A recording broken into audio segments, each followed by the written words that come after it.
Alors, il y a un tas de raisons qui font que des coachs sportifs qui se lancent en ligne abandonnent ou n'arrivent pas à vivre de leur activité en ligne. Moi-même, je suis coach en ligne depuis mars 2021 et j'ai vu énormément de coachs en ligne abandonner après quelques mois, après quelques tentatives, entre guillemets, de créer du contenu, de créer des programmes et de se rendre compte que finalement, il y avait personne qui répondait à l'appel. Et c'est pour ça que énormément reviennent, entre guillemets, au basique, à refaire du coaching individuel en salle de sport ou en privé. Pour autant, depuis le début de l'année 2025, j'accompagne moi-même des coachs sportifs à développer leur activité en ligne et j'ai identifié une dizaine d'erreurs que font les coachs quand ils se lancent en ligne et qui globalement expliquent pourquoi beaucoup n'ont pas les résultats qu'ils veulent avoir et pourquoi ils abandonnent derrière. Donc dans cette vidéo, je vais les compiler, t'aider à les identifier, mais surtout à les éviter pour que tu puisses toi aussi à ton tour vivre de ton activité en ligne et ne pas revenir en arrière après t'être lancé. Alors l'erreur numéro 1, ça serait de suivre aveuglément les gourous du fitness, les gros influenceurs. Et c'est clairement une erreur que moi aussi j'ai faite au démarrage, de suivre des gros influenceurs américains ou même en France, de suivre exactement la même stratégie, de vendre des petits programmes, de vendre des e-books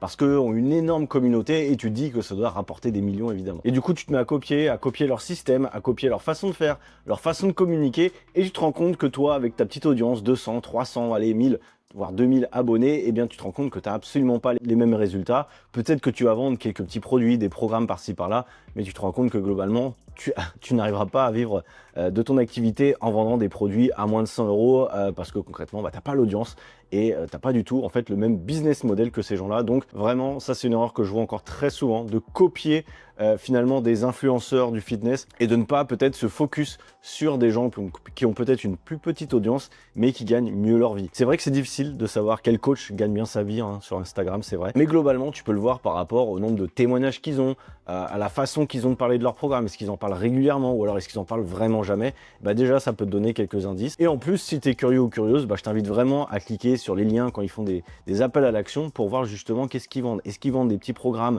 sans suivi à 50 euros ou est-ce qu'ils vendent des produits un peu plus premium avec un vrai accompagnement, ce qui est souvent d'ailleurs gage de qualité et souvent gage de quelqu'un qui gagne bien sa vie parce que c'est généralement la stratégie qui fonctionne le mieux. Et même avec tout ça, même si tu arrives à comprendre un petit peu leur stratégie, de toute façon, il faudra que tu adaptes ta stratégie de contenu, ta stratégie d'acquisition à toi et à ton propre modèle, à ta spécialisation, à ce que tu aimes faire et ça on en parlera aussi dans les prochaines erreurs. L'erreur numéro 2 serait de ne pas tester son concept et de tout investir pleine balle. Alors c'est quelque chose que je vois très souvent, des coachs qui créent un programme, mais vraiment de A à Z, un programme sur 6 mois, avant même d'avoir leur premier client. Souvent c'est parce qu'on se sent pas légitime entre guillemets pour proposer quelque chose qui est en cours de construction ou même quelque chose qui n'est pas encore fait et on se dit qu'on va peut-être être perçu comme un arnaqueur parce qu'on vend un programme qui est en fait en construction. Moi cette erreur je l'ai fait aussi au démarrage quand j'ai voulu accompagner mes premiers élèves. J'avais construit beaucoup de modules, un programme ultra complet parce que en fait j'avais peur concrètement que les gens ne me prennent pas au sérieux. Mais je me suis rendu compte qu'en fait il y avait beaucoup de choses quand j'accompagnais mes clients pour lesquels ils ne se servaient même pas. En fait ça n'apportait jamais de valeur par rapport à l'objectif qu'ils avaient. Pour rappel, les clients que tu vas accompagner en coaching en ligne sont dans une situation A, ils vont aller dans une situation B, ils n'ont peut-être pas besoin de tous tes modules, de tout savoir sur le déficit calorique, par exemple, si tu es spécialiste sur la perte de poids. En fait, ils ont simplement besoin d'entraînement, de rendre des comptes et évidemment d'apprendre un petit peu des choses pour atteindre leur objectif. Et tu n'as pas besoin d'avoir le programme le plus complet, le plus beau, non, tu as juste besoin d'être présent pour elles ou pour eux. Ça sera largement suffisant pour avoir des résultats et surtout garder tes clients sur le long terme. Et c'est pour ça que maintenant, avec les élèves que j'accompagne dans mon programme Les Coachs Libres, je leur conseille à chaque fois de ne pas créer un programme complet avant d'avoir leur premier client. Je leur conseille de tester avec potentiellement des bêta-testeurs. Moi, c'est ce que j'ai fait aussi dans mon offre d'accompagnement, de prendre 5 personnes qui vont payer un petit peu moins cher que le prix final, entre guillemets, de ton accompagnement et de co-construire avec eux le programme en fonction de leurs questions, en fonction de ce dont ils ont vraiment besoin. Un vrai programme qualitatif va répondre à leurs problématiques et pas imaginer en fait les problèmes qu'ils auraient peut-être alors qu'il y a des choses qui sont finalement tout à fait acquises pour eux ou pour elles ou qui finalement n'ont pas vraiment d'importance pour leur objectif. Et c'est un peu la même chose quand tu crées du contenu, être à l'écoute de ta communauté, être à l'écoute des gens, être dans l'échange. C'est concrètement ça qui te fera passer d'un créateur de contenu avec 200 abonnés à un créateur de contenu avec plusieurs dizaines de milliers d'abonnés, comme ça a été mon cas. J'ai réussi à monter une communauté de 100 000 personnes.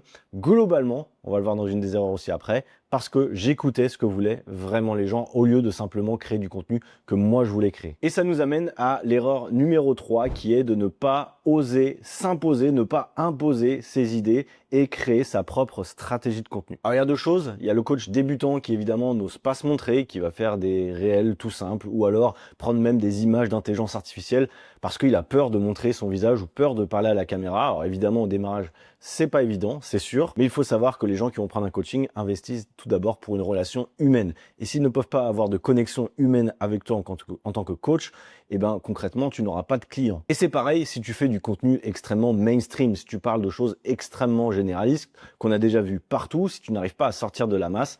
Aujourd'hui, tu le vois bien, il y a énormément de concurrence dans le coaching en ligne, notamment sur les plateformes comme Instagram ou YouTube.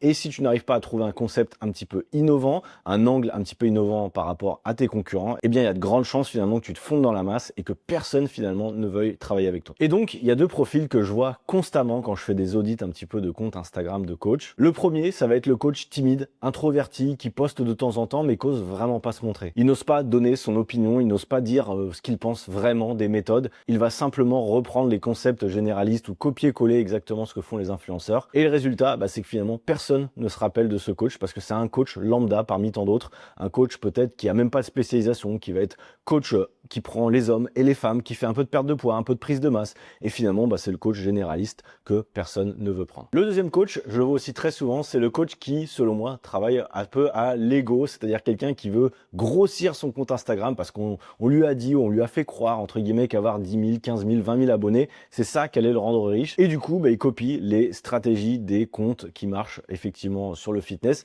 Cependant, il lui manque quelque chose de primordial, c'est une stratégie d'acquisition. En fait, il va publier que des contenus un petit peu trend, j'appelle ça, sans avoir derrière de stratégie. Et ce qui fait que oui, il va avoir des likes, il va avoir potentiellement quelques commentaires et des follow. Mais le problème, c'est que derrière, après, il va se plaindre que personne ne vient lui parler hors DM et qu'il n'arrive pas à vendre de programme. Et donc, pour ces deux profils, la première chose, évidemment, c'est qu'il faut avoir le courage, entre guillemets, d'imposer ses idées. Je sais que c'est pas évident, ça vient avec l'expérience, mais vraiment, faut pas avoir peur de se montrer.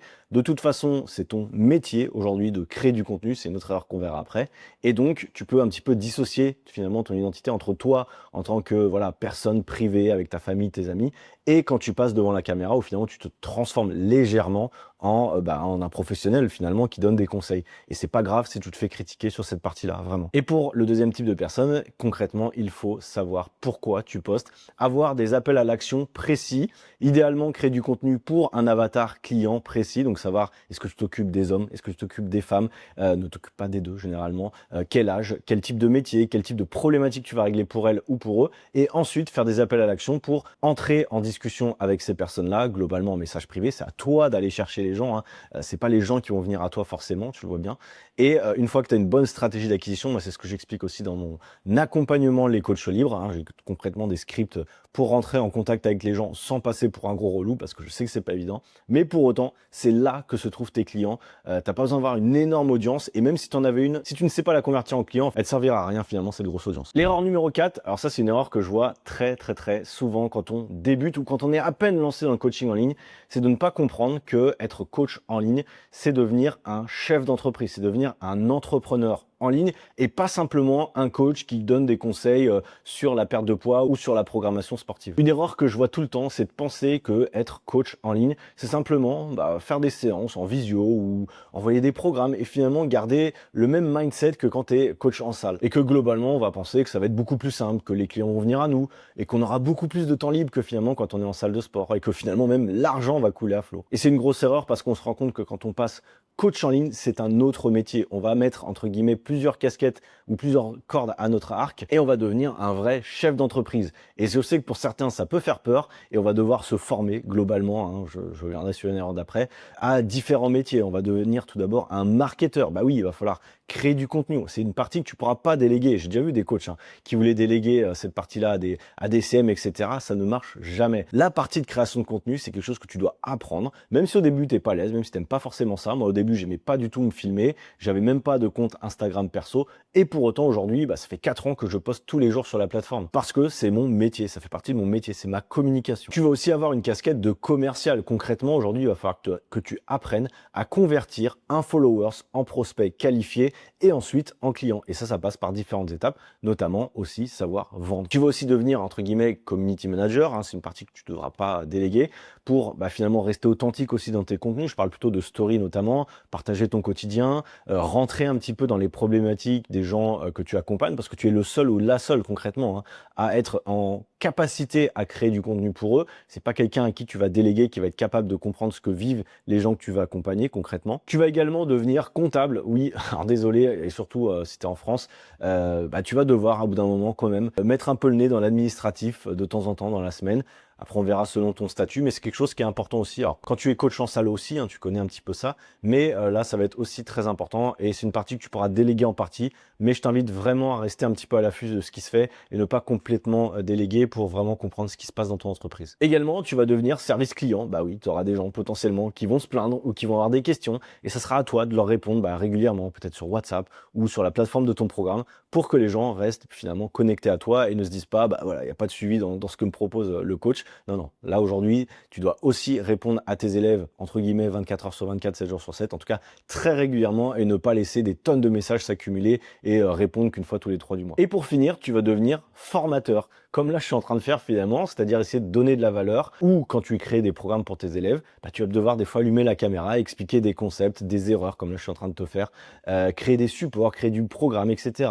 Et ça va être aussi une petite partie, en plus de formateur, ça va être informaticien dans un sens, où tu vas avoir aussi quelques galères informatiques concrètement, donc si t'es pas à l'aise, va falloir apprendre aussi à le faire. J'ai pas mis, mais t'as aussi la partie monteur, enfin bref, il y a plein de casquettes en réalité que tu vas devoir apprendre avant de potentiellement déléguer, parce qu'évidemment, comme pour tout, je t'invite vraiment à comprendre ce que tu fais avant de déléguer cette partie-là. Parce que sinon, si tu crois que tu peux tout déléguer finalement et que tu restes simplement coach, tu vois bien, tu vas devoir recruter un marketeur, un commercial, un community manager, un comptable, un service client, un formateur pour faire les formations et bien les faire. Bref, en gros, tu n'auras plus d'argent pour toi, donc concrètement, à toi d'apprendre les choses et de les faire à ta sauce, ça sera bien plus simple. Et ça, c'est vrai que quand tu te lances, ça peut faire peur. Je pense qu'aujourd'hui, si tu connais pas du tout le métier de coach en ligne, tu m'entends dire ça, tu te dis, ouais, mais non, moi, ça va être plus simple que ça. Et c'est là où finalement, il faut quand même se préparer et se rendre compte que la partie coaching pure, appeler tes clients, échanger avec eux, faire leur programme, finalement, ça va représenter que 20-30% de ton temps et le reste du temps, c'est vraiment la posture d'entrepreneur qu'il faut prendre.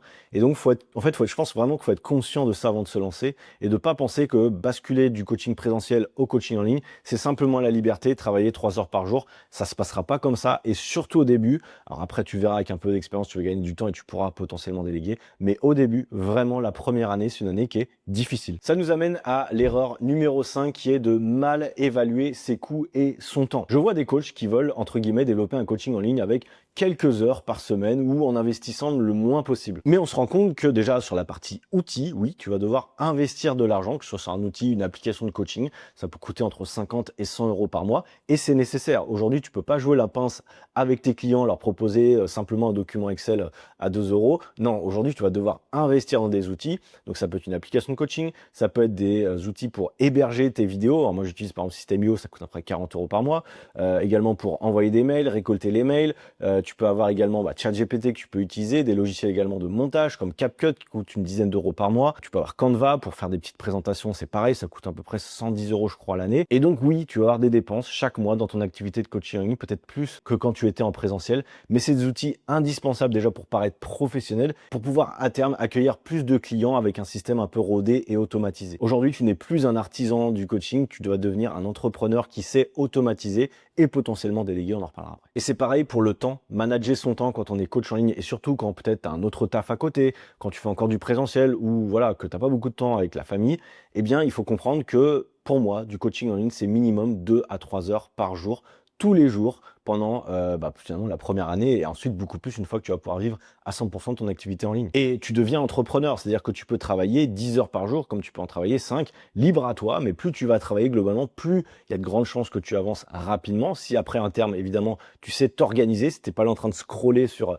les réels de tes concurrents pendant des heures, non, évidemment, l'important, ça va être de créer de la valeur, de rentrer en discussion avec les gens. Et ça prend du temps, même faire des appels clients. Aujourd'hui, si tu veux vendre un coaching à un certain prix, c'est-à-dire au-delà de 200, 300 euros par mois, eh bien, tu vas devoir vendre au téléphone. Et vendre au téléphone, ça prend du temps. Et si tu me dis aujourd'hui que tu n'as qu'une heure par jour pour faire du coaching en ligne, globalement, tu ne pourras pas parce que rien qu'un appel, ça prend déjà 30-40 minutes. Donc, tu ne pourras pas derrière créer du contenu, créer le programme, etc. Donc, vraiment, il faut comprendre que ça prend du temps et qu'il faut investir du temps de qualité. C'est-à-dire potentiellement, quand tu te lances et que tu as d'autres choses à côté, essayer de te mettre dans ta bulle, vraiment de faire des créneaux où tu es tout seul, entre guillemets, à travailler sur ton contenu ou avec tes élèves en coaching et ne pas te laisser disperser en faisant 40 000 trucs à la fois parce que tu peux aussi très bien procrastiner. Et je vois très bien des coachs, des fois, qui travaillent 3-4 heures par jour, mais qui finalement, en temps de travail effectif, sont à 30 minutes, 3/4 d'heure, 1 heure maximum, parce qu'ils ont fait plein de petites tâches un petit peu bêtes sans vraiment se focus sur l'important. Erreur numéro 6, ça va être de choisir sa niche. Alors, je sais pas ce que c'est une niche,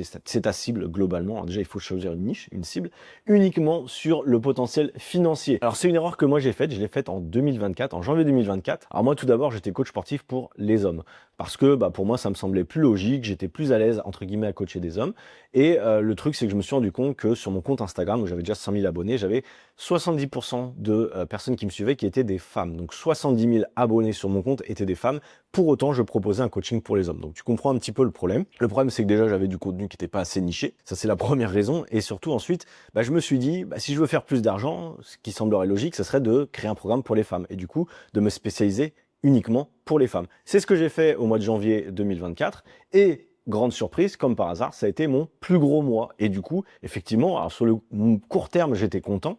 Sauf qu'au bout de 6 mois, concrètement, en fait, j'ai lâché l'affaire de cette niche parce que en fait, je me sentais pas du tout aligné. Quand je crée du contenu, quand je parlais avec ces femmes-là potentiellement lors de mes coachings, en fait, je me rendais compte que j'avais pas énormément d'atomes crochus avec leurs problématiques. J'avais du mal à vraiment rentrer dans leur tête pour comprendre ce qu'elles ressentaient. Et c'était assez difficile finalement de prendre plaisir au quotidien avec mon activité, même si j'avais fait finalement des meilleurs mois. Et donc, c'est là où je veux en venir, c'est que finalement, trouve le bon rapport entre le rapport financier, concrètement le potentiel financier de ta niche, mais également la partie plaisir que tu pourras avoir. Parce que concrètement, si tu n'es pas passionné par ce que tu fais, en tant que coach sportif en ligne, honnêtement, tu tiendras pas bien longtemps, ça c'est sûr, parce que ça demande vraiment un investissement personnel. Et si tu sens que voilà, t'as pas la flamme, si tu perds la flamme, peut-être remets-toi un petit peu en question sur le choix de ta niche. Et c'est pas gênant de changer. Moi d'ailleurs, je te dis, j'ai changé en cours d'année comme ça. Ça peut, j'en connais beaucoup qui font ça.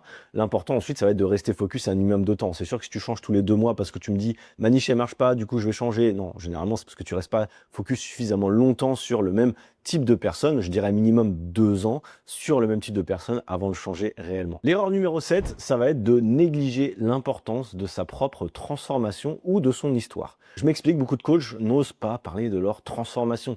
Si toi-même, tu as été potentiellement comme ta niche, c'est que tu as été peut-être en surpoids par le passé ou que tu as rencontré les mêmes problèmes que ta niche, et en fait, c'est ultra puissant simplement de faire un parallèle avec tous les contenus que tu vas créer de ton histoire. Voilà moi comment j'étais, donc j'étais comme toi potentiellement. J'ai découvert la méthode que j'enseigne et voilà les résultats que j'ai eus. Et ça, tu peux le faire pareil avec tes clients. Si jamais je m'explique, toi, tu n'as jamais été en surpoids, mais tu accompagnes des gens en surpoids, tu peux faire beaucoup de parallèles avec les gens en racontant des histoires un petit peu.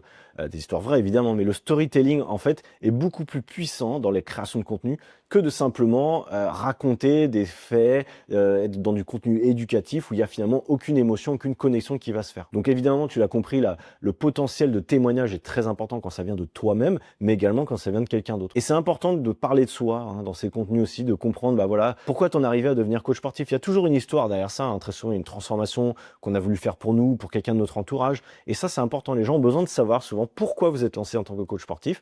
Et derrière, je vous assure que ça créera une relation beaucoup plus importante. Et ça, c'est même plus important d'ailleurs que simplement ta méthode. Même si la méthode, elle est importante, je pense réellement que les gens prennent un coach pour ce qu'il représente et pas uniquement pour sa méthode. Erreur numéro 8, ça serait de confondre diplôme et compétences business. Tu l'as vu un petit peu sur les autres erreurs. Ça n'a rien à voir. Si tu penses qu'avoir un BPGEPS ou un master en STAB, ça va te suffire à être coach en ligne, tu l'as bien vu, je pense, dans tes cours. Vous n'avez jamais parlé de business, vous n'avez jamais parlé de réseaux sociaux, vous n'avez jamais parlé de niche. Je pense que c'est des termes, voilà, vous en parlez pas trop. Et donc, forcément, tu as des lacunes là-dessus. Concrètement, tes compétences sportives ou d'accompagnement, ça représente 20% et 80% du reste des compétences qu'il faut avoir en tant que coach en ligne, c'est des compétences marketing business. Et donc, il va falloir un petit peu mettre le nez dedans, s'intéresser un petit peu à ces sujets et en fait reprendre, si tu veux, une nouvelle formation, entre guillemets, pour devenir un meilleur coach en ligne. Parce que tu peux être le meilleur préparateur physique, le meilleur préparateur mental. Si personne n'entend parler de toi parce que tu sais pas te mettre en avant, tu sais pas créer du contenu, bah finalement, tu n'auras pas de clients et tu seras le meilleur pour personne. Alors qu'au contraire, il y a des gens qui sont potentiellement moins bons que toi, ça c'est vrai, qui ont moins d'expérience, moins de compétences et finalement qui cartonnent dans leur activité parce qu'ils savent se monétiser et entre guillemets jouer avec le marketing. Et ça, c'est la réalité. Erreur numéro 9, ça va être de plaire à tout le monde, ou je dirais même en parallèle de créer du contenu pour les autres coachs. Je le vois très souvent, des coachs sportifs qui créent du contenu pour les autres coachs, pour en finalement un petit peu épater la galerie, comme quoi, voilà, moi je sais, j'ai toutes les études scientifiques pour expliquer mes points, ou alors je vais montrer que mes performances à l'entraînement, alors que ma niche, c'est peut-être des débutants qui veulent perdre du poids, et moi je vais montrer mes PR au squat, ou mon nombre de tractions, alors qu'on se rend compte que finalement, ton audience, elle en a absolument rien à faire, elle, ce qu'elle veut, c'est juste apprendre comment perdre le gras du ventre, et toi tu lui expliques ce que c'est le déficit calorique en détail. Et donc c'est pour ça que c'est vraiment important de rester connecté avec ton audience, d'avoir une audience peut-être un peu moins élargie, ne pas faire du tout venant entre guillemets, j'appelle ça, avec voilà, perte de poids, prise de masse. Vaut mieux devenir finalement l'expert d'une petite partie de la population, tu seras reconnu comme tel, plutôt que d'être un ultra généraliste. Alors évidemment, quand tu es ultra généraliste, tu vas peut-être avoir un peu plus d'abonnés, d'interactions, mais encore une fois, ton but, c'est pas d'être créateur de contenu. Créer du contenu, c'est une partie de ton activité, mais ton activité, c'est évidemment de coacher. Et pour coacher, pour avoir des élèves, généralement, le mieux, c'est d'être assez niché dans une niche spécifique, une niche aussi qui est rentable, avec une vraie douleur. Si tu me dis, voilà, j'aide les hommes à passer leur première traction, je vais pas te mentir que ça, c'est une niche, concrètement, qui te rapportera 0 €, parce que c'est pas du tout un problème douloureux. Par contre, tu peux amener ça un peu différemment. Si c'est des hommes voilà, qui sont occupés, qu'entre 35 et 45 ans, qui sont sédentaires, mais qui veulent effectivement maîtriser leur poids de corps via une figure en perdant du poids, en perdant le gras du ventre. Là, déjà, c'est une promesse un petit peu plus tangible et une vraie transformation, dira-t-on, physique, pas simplement une compétence que finalement personne ne veut vraiment avoir. La dernière erreur, et là c'est un petit peu l'ironie du sort, je dirais, c'est de ne pas oser investir dans un vrai accompagnement. Alors aujourd'hui, si tu es coach sportif, tu le sais, la puissance de l'accompagnement, toi-même tu accompagnes des élèves qui sont en coaching présentiel ou peut-être des gens en coaching en ligne, sauf que toi-même, tu n'oses pas investir en toi et surtout investir dans un bon système. Tu vas peut-être regarder des vidéos YouTube par-ci par-là ou prendre des petites formations sur Instagram à 15 € et tu penses que ça va te suffire finalement à atteindre ton objectif, alors que toi-même, tu sais que pour suivre les gens, il faut faire des programmes complets, il faut entre guillemets rendre des comptes, mais toi-même tu dis, voilà, moi je suis assez grand, je suis un assez grand garçon et j'ai pas besoin de me faire accompagner ou mentorer. Et c'est fou parce qu'il y a beaucoup de coachs qui disent, faites-vous accompagner, c'est comme ça que vous aurez des résultats, ma méthode c'est la meilleure, mais qui eux-mêmes n'appliquent pas du tout ce qu'ils proposent à leur communauté. Et donc en fait, la puissance de se faire accompagner personnellement, je redis personnellement, c'est que tu vas rester focus sur la même chose. Et c'est là où c'est une vraie erreur, c'est que souvent, quand tu te fais pas accompagner de la bonne manière, tu prends des petites formations par-ci par-là, c'est que tu vas aller d'une méthode à une autre tous les mois et finalement tu vas naviguer à vue sans jamais vraiment savoir quelle stratégie tu dois mettre en place, parce qu'une stratégie d'acquisition, une stratégie de contenu, ça se passe sur plusieurs mois, voire années. Et c'est là où finalement beaucoup de coachs vont lancer un podcast, ensuite vont lancer un challenge, ensuite vont lancer un webinaire. Et forcément, au bout d'un mois, ça va pas avoir les résultats qu'ils escomptent et vont abandonner. Et on se retrouve avec des coachs qui font toutes les stratégies du monde, qui prennent 40 000 formations, entre guillemets, bas de gamme, sans jamais avoir de résultats. Et la clé, elle est là, c'est peut-être de justement investir un peu plus, évidemment, et de prendre un vrai mentorat, un vrai coaching avec quelqu'un qui sera derrière vous et qui vous dira exactement la ligne directrice. Alors tu l'as compris, évidemment, si je te dis ça, t'es pas idiot, c'est que moi, entre guillemets, c'est ce que je propose aussi, et c'est parce que j'ai compris que c'était comme ça que je pouvais apporter des vrais résultats. Moi-même, je me suis fait accompagner un petit peu de cette manière-là, mais là, je pousse un peu plus le bouchon, entre guillemets, dans le mentorat que je créais, où j'accompagne qu'une dizaine de coachs en simultané par mois. Donc là, vraiment, en termes de temps disponible et en termes d'investissement dans le business de mes élèves, là, je suis très bien. J'adore ça et je peux vraiment mettre le nez dedans. Et c'est concrètement ce que je te propose potentiellement si tu veux nous rejoindre dans la formation, le coaching, l'accompagnement, tu l'appelles comme tu veux, que j'ai créé, qui s'appelle les coachs libres. Si tu veux en savoir davantage ou simplement si tu veux échanger avec moi sur ton activité en ligne, je t'ai mis juste en bas de la vidéo un petit lien où tu peux réserver ton appel bilan. C'est un appel bilan complètement offert et sans engagement, dans lequel on va déjà analyser un petit peu ta situation, ton projet, voir où tu veux aller avec ton activité de coach en ligne. Et si je vois que ton profil, si on voit que ça colle, ça match concrètement et qu'on peut s'apporter des choses, eh bien, je te présenterai en détail comment fonctionne mon accompagnement qui s'appelle les coachs libres. En attendant, j'espère que cette vidéo t'a plu, ce format entre guillemets un petit peu nouveau pour moi. N'hésite pas à lâcher un petit pouce en l'air sur YouTube et à t'abonner évidemment pour d'autres vidéos. Je te souhaite une très bonne journée et on se dit à bientôt. Ciao, bye!